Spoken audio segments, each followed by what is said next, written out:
Woo, woo. That's what I'm talking about, Lakers. That's how it's done. Undefeated at home. What is going on, everybody? This is your boy Jay Lake bringing you all Lakers. So, Lakers are undefeated at home, even though we went 1-4 on the road. Despite my predictions of 3-2, we went 1-4. JJ Broka. So Shams on ESPN said that JJ broke a dozen clipboards during those road games. That last game during against our loss or our botched win against Memphis, 131 to 114. In that third quarter, there's an ill-advised three by D'Lo. You could see JJ slamming that chair on the court side. He was kind of pissed. I guess watching D'Lo too, I would be pissed as well. That carried over to this game because JJ benched D'Lo for that first quarter, so he wasn't a starter no more. He was replaced by Reddish.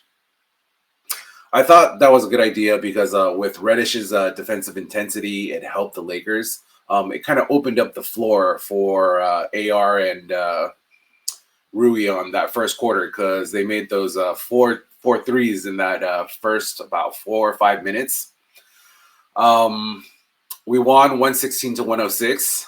Everything was run through AD pretty much this whole game. That's to JJ's credit because that's what he's been saying.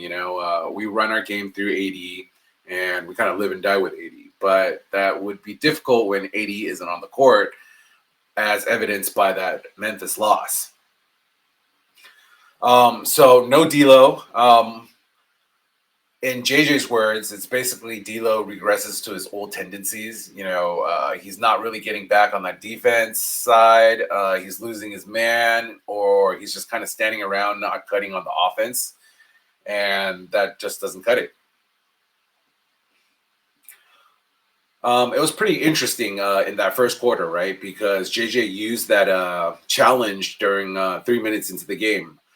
They passed it down to Andre Drummond on down low. LBJ challenged his shot. It kind of looked like he got a little bit of hand, but I mean, it's pretty much all ball. He challenged it with 3 minutes into the game, and it was successful. It's pretty much a gamble, right? Because what if that ended up to be a tight game? We really needed that challenge later on, and we lost it right at the beginning. Then most coaches don't tend to challenge in that first quarter or even the first half. But thank goodness because we won that challenge and we kept our challenge, but we didn't really need it because we're pretty much up the whole game. AD, he was awesome this game. His stat line was 31, 9, and 4 blocks. That's pretty AD-ish. Lots of defensive intensity in that first quarter with Reddish instead of D'Lo. Reddish, he had that steal in the first couple minutes. Then there was like the AD kind of challenge against Drummond. AD tapped it, and then Drummond would have got it, but then Reddish recovered it, so he got the rebound from that. It helps too, right, with our bench play because D'Lo comes off the bench, and he's kind of our bench production that's needed. End of that first quarter, we are 35 and 29. It should have been a bigger lead, but basically D'Lo, he missed the layup and it should have been a bigger lead. It was easy layup, but he missed it. Second quarter, we were pretty much up, but the 76ers did kind of hang around. They went on like a 17-8 run with 9:21 in the quarter. They cut into the Lakers lead and tied the game. But then we went on another 9-2 run, and we ended that quarter up 8. I think in all the games that I've been watching, this is pretty much the first time that I've seen when LBJ sits and the game runs through 80 that we're still able to stay afloat or we even get ahead. Usually, when LBJ sits, then it's over because when our bench players come on, they don't score, they don't really defend, and, we're being up and then we're down usually after our bench players. I feel like in this game, it was kind of rigged a bit, because in that first half, we had like 2 free throws. In the whole entire game, we were 12 and 14 from the free throw line. So 2 free throws, that's basically four free throws.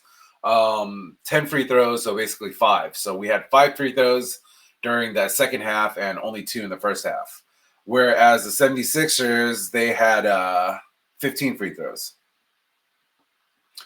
During that half, Yabusele, I don't even know who the heck that guy is, right? I mean, I had to look him up. Yabusele, he made that crazy 40-foot jumper, 3-foot jumper, buzzer beater, and he made it.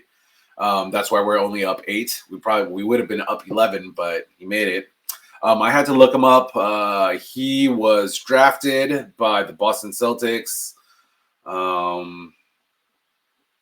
He's like a 6'8" forward, 8th year in the league. Usually averages around 8 points, and yet this game he gets 14 and 5. 3 or 4 from the 3-pointer. So who would have thunk it?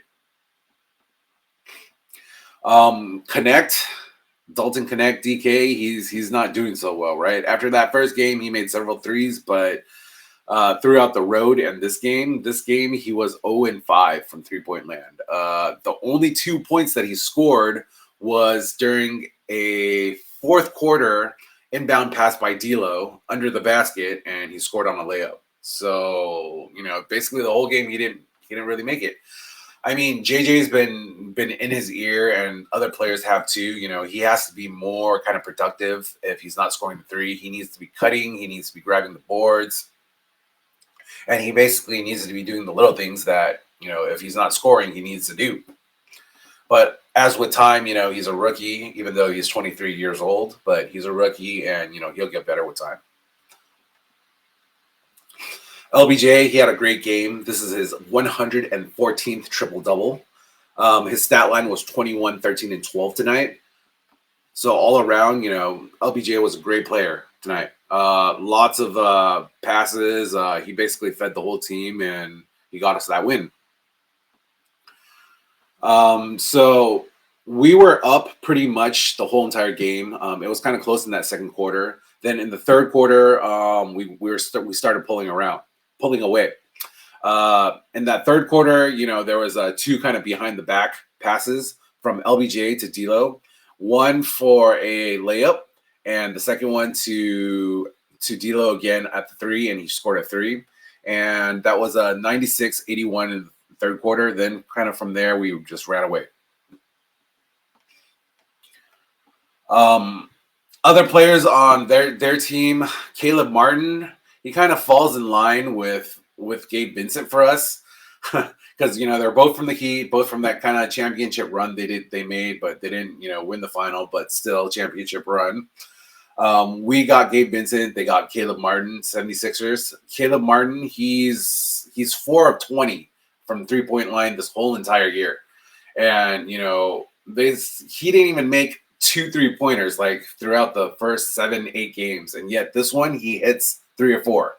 So that would kind of be like if Gabe Vincent makes more than 3 3-pointers when it really matters. That's kind of how it would be. So a lot of their players stepped up, even though we still blew them out.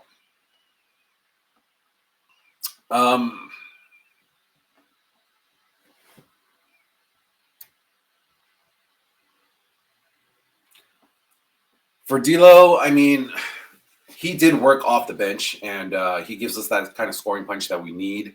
Even though he kind of has that herky-jerky, he's not very fluid whenever he drives. When he's not making his 3-pointers, he's able to kind of get into the lane, but it's kind of like a stutter step, and then he makes it. So it's not really fluid. But let's hope that JJ keeps this up throughout the season, especially at our home games, and let's go Lakers.